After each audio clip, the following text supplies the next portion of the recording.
마지막 선물. 챕터 1. 오래된 밥집. 정복래는 40년째 같은 자리에 서 있었다. 골목 끝에 작은 밥집 복래 분식은 그녀의 삶 그 자체였다. 새벽 5시면 어김없이 가게 문을 열고 밤 9시가 되어서야 셔터를 내렸다. 그 시간 동안 그녀의 손은 쉴 새 없이 움직였다. 김밥을 말고 떡볶이를 끓이고 라면을 삶았다. 남편 정태수가 교통사고로 세상을 떠난 건 복래의 나이 35대였다. 큰아들 민호가 초등학교 3학년, 둘째 준호가 5살, 막내 서우는 겨우 100일을 넘긴 때였다. 장례식장에서 돌아온 그날 밤, 복래는 단 한 번도 울지 않았다. 올 시간이 없었다. 통장 잔고는 20만 원이 전부였고 다음 달 월세를 낼 돈조차 없었다. 그녀는 친정 어머니에게 빌린 300만 원으로 지금의 가게를 얻었다. 처음엔 김밥 한 줄 마는 것도 서툴렀다. 밥알이 밖으로 튀어나오고 김이 찢어지기 일쑤였다. 하지만 복래는 포기하지 않았다. 밤마다 김밥 마는 연습을 했고 새벽마다 시장에 나가 가장 싼 재료를 골랐다. 단무지 하나, 당근 한 뿌리도 그녀에겐 소중했다. 아이들이 학교에 가면 복래는 가게로 나왔고 아이들이 잠들 때까지 일했다. 민호가 중학교에 들어갈 때까지 운동화 한 켤레 사주지 못했고 준호가 고등학교 수학여행을 포기한 것도 알고 있었다. 막내 서우는 형들의 옷을 물려 입으며 자랐다. 그럼에도 복래는 아이들 앞에서 힘든 내색을 하지 않았다. 대신 김밥에 햄을 한 줄 더 넣어주고 떡볶이에 어묵을 듬뿍 올려주었다. 세월이 흘러 아이들은 모두 장성했다. 큰아들 민호는 사범대를 졸업하고 중학교 교사가 되었다. 둘째 준호는 공대를 나와 IT 스타트업 대표가 되었다. 막내 서우는 예술고등학교를 거쳐 프리랜서 사진가의 길을 걸었다. 복래는 자식들이 잘 되는 걸 보는 게 유일한 기쁨이었다. 그들이 명절에 찾아와 엄마 덕분이에요라고 말할 때면 40년의 고된 세월이 한순간에 보상받는 기분이었다. 하지만 이제 복래의 몸은 예전 같지 않았다. 무릎은 계단을 오를 때마다 삐걱거렸고 손목은 김밥을 20줄만 말아도 저려왔다. 의사는 관절염이라고 했지만 복래는 병원비가 아까워 진통제만 먹으며 버텼다. 가게는 여전히 손님들로 북적였지만 그녀는 문득문득 생각했다. 이제 그만 쉬어도 되지 않을까. 하지만 가게를 닫으면 무얼 해야 할지 알 수 없었다. 이곳이 그녀의 전부였으니까. 챕터 2. 뜻밖의 제안. 어느 봄날 오후 밥집에 낯선 남자가 찾아왔다. 70대로 보이는 그는 깔끔한 양복을 입고 있었지만 눈빛만큼은 따뜻했다. 그는 김밥 한 줄을 주문하며 복래를 물끄러미 바라봤다. 혹시 저를 기억하시나요? 복래는 고개를 갸우뚱했다. 남자는 미소 지으며 말했다. 25년 전 이 근처 건설 현장 식당에서 일하셨죠. 제가 그때 그 현장 투자자였습니다. 복래의 기억 속에서 희미한 장면이 떠올랐다. 그때 그녀는 분식집과 현장 식당 두 곳을 오가며 일했다. 어느 날 식당 뒤편에서 쓰러진 노인을 발견했다. 그는 당뇨 합병증으로 저혈당 쇼크가 온 상태였다. 복래는 자신의 점심 도시락을 먹이고 119를 불러 병원까지 동행했다. 당시엔 그저 당연한 일이라 생각했고 그 노인이 누군지도 몰랐다. 덕분에 목숨을 건졌습니다. 그 후로 당신을 찾았지만 이미 현장 식당이 문을 닫은 뒤였죠. 남자는 명함을 건넸다. 정한수, 한수복지재단 이사장. 복래는 놀란 눈으로 명함을 바라봤다. 저는 그동안 사회에 받은 것을 돌려주고 싶었습니다. 그래서 복지재단을 만들었죠. 하지만 돈을 나눠주는 것만으론 부족하다는 걸 깨달았습니다. 진심이 담기지 않으면 의미가 없더군요. 정한수는 차분히 설명을 이어갔다. 그는 재단의 기부금 운용 방식을 바꾸고 싶어 했다. 단순히 돈을 주는 게 아니라 진정으로 필요한 사람들에게 따뜻함을 전하는 방식으로. 그리고 그 일을 맡을 사람으로 복내를 생각했다는 것이다. 100억 원 상당의 기부 기금을 운용할 책임자를 찾고 있습니다. 당신의 성실함과 따뜻함이면 충분합니다. 복내는 귀를 의심했다. 100억? 그녀는 평생 1000만 원도 만져본 적 없었다. 손은 떨렸고 입술은 바짝 말랐다. 제가요? 저는 학교도 제대로 못 나온 사람인데요. 그래서 더 적합합니다. 진짜 어려움을 아는 사람만이 진짜 도움을 줄 수 있으니까요. 정한수는 일주일의 시간을 주며 떠났다. 복내는 그날 밤 잠을 이루지 못했다. 100억이라는 숫자가 머릿속을 맴돌았다. 하지만 곧 그녀의 생각은 아들들로 향했다. 민호는 결혼 준비로 빚이 많았고 준호는 사업 자금이 필요하다고 했으며 서우는 전시회 비용 때문에 고민이 많았다.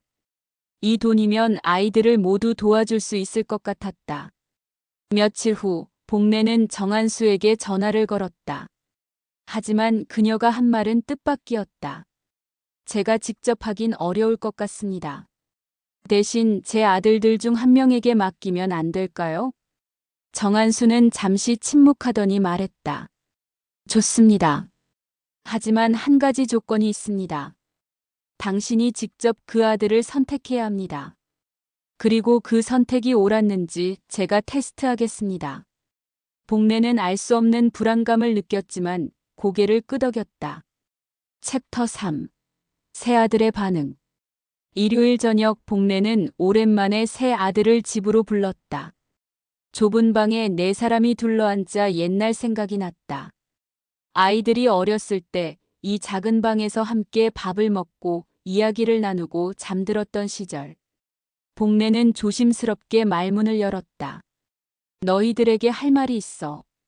사실 한 재단에서 나한테 큰 돈을 맡기겠다고 했다. 새아들의 눈빛이 달라졌다. 복내는 계속 말했다. 100억 원 정도 되는 기부금을 운용하는 거래. 근데 엄마가 하기엔 너무 어려운 일이라 너희 중 한 명한테 맡기고 싶구나. 큰아들 민호가 먼저 입을 열었다. 엄마, 그게 정말이에요? 제가 교육 쪽 경험도 있고 행정 업무도 잘 아니까 제가 하는 게 좋을 것 같은데요. 그는 이미 머릿속으로 계산하고 있었다. 재단 이사장이 되면 연봉도 받을 수 있고 일부는 자신의 빚을 갚는 데 쓸 수도 있을 것이다. 둘째 준호는 더 적극적이었다. 엄마, 저한테 맡기세요. 요즘 사회적 기업이 대세잖아요. 이 돈으로 제대로 된 비즈니스 모델을 만들면 몇 배로도 불릴 수 있어요. 그럼 더 많은 사람을 도울 수 있고요. 그의 눈엔 사업가의 야심이 보였다. 준호는 이미 이 기금을 자신의 스타트업과 연계할 방법을 구상하고 있었다. 막내 서우만은 달랐다. 그는 한참을 말없이 있다가 조용히 말했다. 엄마, 솔직히 그 돈이 무섭게 느껴져요. 돈이 크면 클수록 사람이 변하잖아요. 그냥 지금처럼 사시는 게 더 좋지 않을까요? 밥집도 계속하시고요. 그게 엄마잖아요. 복내는 막내의 말에 가슴이 뜨끔했다. 민호는 서우를 힐끔 쳐다보며 말했다. 넌 항상 그렇게 현실성 없는 소리만 하지. 엄마도 이제 쉬셔야지. 준호도 거들었다. 서우야, 넌 아직 어려서 그래. 돈은 잘 쓰면 좋은 거야. 문제는 누가 어떻게 쓰느냐지. 복내는 새 아들의 얼굴을 번갈아 바라봤다. 그녀는 대답하지 않았다. 대신 이렇게 말했다. 생각해보마. 조금 더 시간을 주마. 그날 밤 복내는 정한수에게 전화를 걸었다. 제가 테스트를 하나 하고 싶습니다. 아이들이 정말 이 일을 할 자격이 있는지 확인하고 싶어요. 정한수는 웃으며 대답했다. 좋습니다. 어머니의 지혜를 믿겠습니다. 챕터 4. 사라진 돈. 사흘 후 복내는 새 아들에게 각각 문자를 보냈다. 재단 쪽에서 갑자기 연락이 왔다. 이사장님이 건강이 나빠져서 재단 운영 계획이 취소됐대. 그 돈은 다 물거품이 됐다. 미안하다. 민호는 문자를 보고 한숨을 쉬었다. 그는 아내에게 말했다. 역시 세상에 공짜는 없나 봐. 괜히 기대만 했네. 그날 이후 민호는 복래에게 연락을 뜸했다. 일요일 저녁 식사 약속도 바쁘다는 핑계로 미뤘다. 준호는 더 냉정했다. 그는 동업자에게 이렇게 말했다. 어머니 건으로 투자 계획 세웠는데 무산됐어요. 다른 방법을 찾아야겠네요. 그 역시 복래에게 전화 한 통 하지 않았다. 돈이 없다면 더 이상 관심을 둘 이유가 없었다. 하지만 서우는 달랐다. 문자를 받고 곧바로 밥집으로 달려왔다. 엄마 괜찮으세요? 실망 많이 하셨죠? 복래는 아무렇지 않은 척 웃었다. 괜찮아. 원래 내 돈도 아니었잖니. 서우는 묵묵히 주방으로 들어가 설거지를 시작했다. 그리고 영업이 끝나자 복래와 함께 시장길을 걸었다. 두 사람은 말없이 나란히 걸었다. 서우가 먼저 입을 열었다. 엄마, 솔직히 그 돈 얘기 들었을 때 불안했어요. 형들이 변할까봐. 우리 가족이 돈 때문에 이상해질까봐. 복래는 아들의 손을 꼭 잡았다. 넌 착하다. 정말 착해. 전 돈보다 이 냄새가 좋아요. 엄마 가게 김밥 냄새요. 어렸을 때부터 이 냄새 맡으면 마음이 편해졌거든요.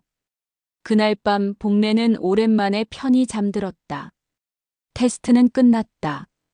그녀는 이미 답을 알고 있었다. 다음 날 복래는 정한수에게 전화를 걸었다.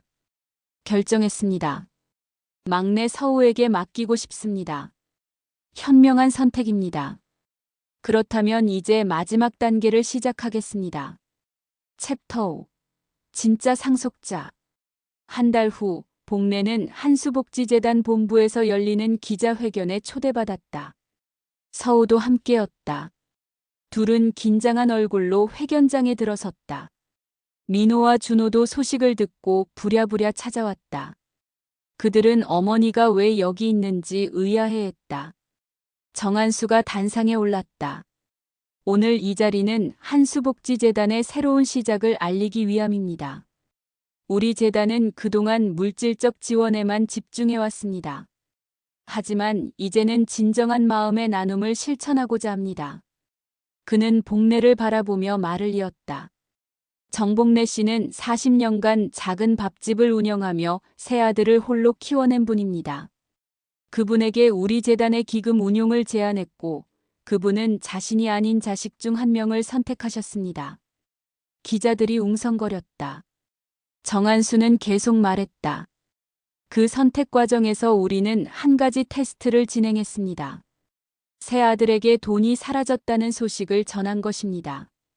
그 결과 진정으로 어머니를 걱정하고 달려온 사람은 단 한 명이었습니다. 민호와 준호의 얼굴이 창백해졌다. 정한수는 마이크를 들고 또렷하게 말했다. 한수복지재단의 새로운 운영이사는 정서우 씨입니다. 회견장이 박수로 가득 찼다. 서우는 믿을 수 없다는 표정으로 어머니를 바라봤다. 복래는 눈시울을 붉히며 고개를 끄덕였다. 기자회견이 끝난 후 복래는 아들들을 따로 불렀다. 민호와 준호는 고개를 들지 못했다. 엄마, 죄송해요.